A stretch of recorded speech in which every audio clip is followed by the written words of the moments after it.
Anything MJ. Anything MJ आलाय सोर? Anything MJ आ सासे इउटुबार ना BPM नि गुन्दै जाग्रा? Anything MJ नाव सासे इउटुबार नि रोंगौथि दंना गैया? बेयो बबेनि आरो मा मावो जों मोनथिया।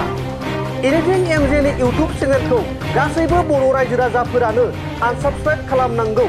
दुलाराय बर' फरायसा आफादनि हारिनि मोजां खामानि मावनायखौ लानानै Anything MJ आ गावनि इउटुब चेनेलाव बेफोरबायदि नेगेटिभ भिडिअ बानायनानै होबावोब्ला Anything MJ खौ गोख्रों आयेननि राहा लानाय जागोन। बर' रायजो राजाफोरनि सिगाङाव बिथाङा थाबैनो निमाहा बिनांगौ। बिथाङा बड'फा उपेन्द्रनाथ बिथांखौ लाजि फोनांनाय जादों।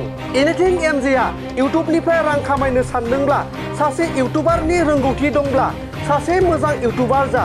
दुलाराय बर' फरायसा आफादनि ड्राग्स आरो फेग्रा मुवा बेसाद होबथानायनि हाबाफारि लानायखौ Anything MJ आ गावनि इउटुब चेनेलनि गेजेरजों रंजानायनि भिडिअ बानायनानै गावखौ सासे इउटुबार खालामनो सानदोंब्ला गोजानाव थानांगौ। सा क'क्राझार दख'रा दुलाराय बर' फरायसा आफादा ड्राग्स आरो फेग्रा मुवा बेसाद होबथानायनि सायाव गोख्रों हाबा मावनायनि सायाव मोनसे मुगैथाव बाथ्रा बुंनायनि सायाव इउटुबार Anything MJ बिथांनि सायाव गोख्रों रावजों फिनजाथाय होदों। सा क'क्राझार दख'रा दुलाराय बर' फरायसा आफादा खौरां मेलनि गेजेरजों मा गोख्रों रावजों फिनजाथाय होदों आबुङै मिथिना लानि फै। 2024 गोदान बोसोर आरो मागो दमासिनि गासै बर' माहारिनिसिम जोङो सा क'क्राझार दख'रा दुलाराय बर' फरायसा आफाद बा नर्थ क'क्राझार आन्चलिक कमिटि एबसुनि जानानै जे गाहाम हामलायथि बेखौ बावहरदों। जोङो दिनैहाय बे प्रेस रिलिजखौहाय बिथां Anything MJ इउटुबार बिथांनि सायाव जोङो बे प्रेस रिलिजखौ लानाय जादों। Anything MJ इउटुबार बिथाङा बहानि जों बेखौ मोजाङै मिथिया, नाथाय बिथाङा देबोरगाव ओनसोलनि बालागाव गामियावहाय बिथाङा भारा थायो, जों बेखौ मिथिगौ। बिथाङा मैयाहाय जे गावनि इउटुब चेनेलावहाय मोनसे भिडिअ आपल'ड खालामदों। जोंनि क'क्राझार जिल्ला दुलाराय बर' फरायसा आफादनि जे जानुवारि दाननि 12, 13 आरो 14 अक्ट'आव जानानै थांनाय जिल्ला एबसुनि 55थि थान्दै जख'न्थाइ बेजों लोब्बा लाखिनानै मोनसे हानजा सुरनाय ड्राग्स आरो फेग्रा मुवानि हेंथायै हानजा सुरनाय बेनि सायाव बिथां Anything MJ आ गावनि इउटुब चेनेलावहाय मोनसे बाथ्रा बुंदों। बे बाथ्राखौनो बुंदों बिथाङाहाय ड्राग्स फ्रि खालामनोबा जौ जुवा फ्रि खालामनोबा आथिंजों हानजा सुरनानै फोजोबनो हायो नामा जोंनि जायगायाव, बे बाथ्राखौ बिथाङा गावनि इउटुब चेनेलाव बुंदों।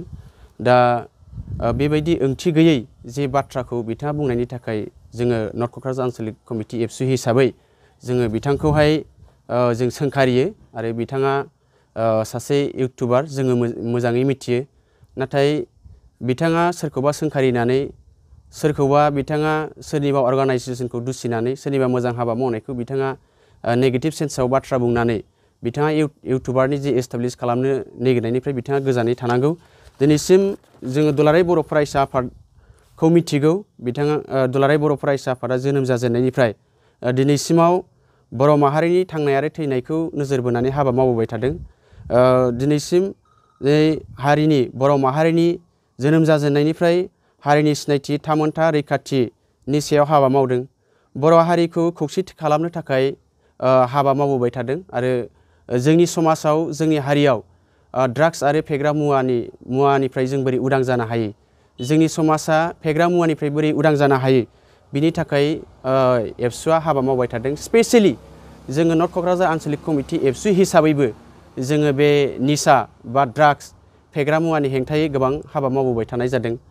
जोङो बेबायदिनो मोनसे डाटा खालामदों आरो जोङो फेब्रुवारि मासनिफ्राय अक्ट'बर माससिमाव जों मोनसे डाटा खालामनानै मोननो हादों। जों दख'रा आफादाहाय जोङो सा 45 जे ड्राग्स एडिक्टेड जानाय जोङो सुबुंफोरखौ मोननो हादों आरो बेनि गेजेराव अभारड'स जानानै जे जिउ गोमानाय जों बेखौबो जोङो मोननो हादों। जोङो बेखौ दुखु मोननानै जों दख'रा आफादा नर्थ क'क्राझार आन्चलिक कमिटि एबसुआ जोङो अक्ट'बर दानावहाय 2023 मायथाइनि अक्ट'बर दानावहाय 15, 16 आरो 17 अक्ट'बरावहाय जोङो मोनसे सानथामनि हाबाफारि मोनसे साइकेल सा 800 जोङो सुबुंफ्रा जोङो साइकेल सालायदों सानथामनि हाबाफारि लानानै आरो बेवहाय जोङो गामि गामि जोङो साइकेल सालायनानै जोङो सानथामनि गेजेराव जोङो 140 किल'मिटार जोङो साइकेल सालायनानै गामि गामि जोङो ड्राग्सनि हेंथायै जोङो मोनसे स्ल'गान होदों। दा जोङो बिनिफ्राय मोननो हादों जोंनि जे जोङो ड्राग्स बे साइकेल हान्जा सुरनायनिफ्राय जोङो मोननो हादों जोंनि गोबां गार्जेनफ्रा खोब मोजां मोनदों आरो गोबां गार्जेनफ्रा जोंजों रायलायदों रिले खालामखांनायनि उनाव बिथांमोनहा जोंजों रायलायदों जे गावसिनि गथ'खौ जोंनि सिगाङाव फोरमायदों बिथांमोनहा गावसिनि बाथ्राजों बुंदों जोंनि गथ' जोंनि फिसायाबो फेग्रा मुवा बाहायनानै जोंजों न'खराव दुमदाखाल खालामग्रा जाबाय नोंसोरो नोंसिनि अफिसाव लानानै थांनानै मोजां बुजायनानै दोनहैदो बेबायदि होननानै जोङो गोबां नङाब्लाबो जोङो जायखिनिफ्रा बेबायदि खालामदों बेखौ जोङो जोंनि अफिसाव सासे सानैखौ जोङो लाबोनानैबो दोनफैनाय जादों जोंनाव बेबायदि जोंनाव रिपर्टआ दङ आरो बेबायदि हाबा मावनायनि समाव दिनै एनिथिं एमजे बिथाङा जे दुलाराय बर' फरायसा आफादनि जे बे हाबा मावनायखौ दिनै बिथाङा बेबायदि मोनसे रंजानायनि मोनसे भिडिअ बानायनानै बिथाङा जोंनि बे एगेन्स्टआव भिडिअ बानायनानै जुदि गावखौ बेबायदि जुदि इउटुबार खालामनो सानदोंब्ला बेनिफ्राय गोजानाव थानांगौ आरो जोंनि समाजा जोंनि लाइमोनफ्रा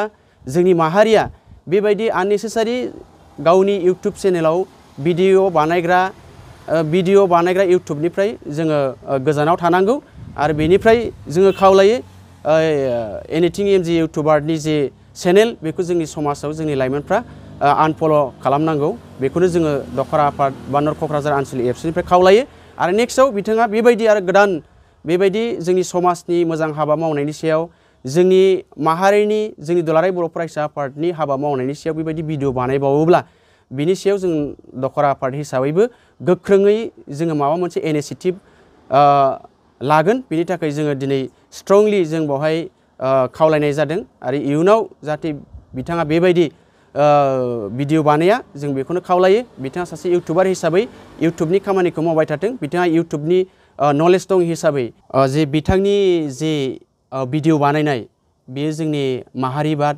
बा बड'फा उपेन्द्रनाथ ब्रह्मनि जे सिमां बेखौहाय बिथाङा लाजि फोनांनाय जादों आरो बेनि थाखाय बिथाङा निमाहा बिनांगौ जोंनि माहारिनि सायाव बिथाङा बेबायदि भिडिअ बानायनो थाखाय जोंनि एबसुनि सायाव बिथाङा निमाहा बिनांगौ बेखौनो जों दखरा आफाद हिसाबै बा नर्थ क'क्राझार आनसलिक कमिटि एबसु हिसाबै बिथांनिसिम खावलायनाय जायो। Good news for everyone. For the academic year 2024-2025, admissions to playgroup, nursery, LKG and UKG are underway at Vidyavili Kids School in Habubari, Kokrajhar. This Vidyavili Kids School has many facilities for students like smart class and daycare. Indoor, outdoor game, art and craft workshop, playful learning. Environment and dance room, modern teaching aids, audio visual room. Good teachers, student one-on-one training on one language and speech development. Experienced teachers bring knowledge. Why are you waiting for the admission? Call 6900 304050 for more details.